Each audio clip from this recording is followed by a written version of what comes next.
এক আলেম সাহেব তার স্ত্রীকে নিয়ে ট্রেনে করে কোথাও যাচ্ছিলেন। পাশের সিটে এক উচ্চশিক্ষিত লোক এবং তার স্ত্রী বসেছিল। সেই লোকটির স্ত্রীর গায়ে ছিল বেশ খোলামেলা পোশাক।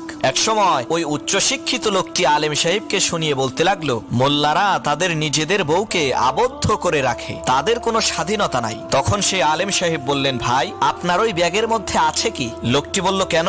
এতে আমার মহামূল্যবান জিনিসপত্র রয়েছে। আলেম সাহেব বলল, আপনি এগুলো ব্যাগের ভিতরে রেখেছেন কেন?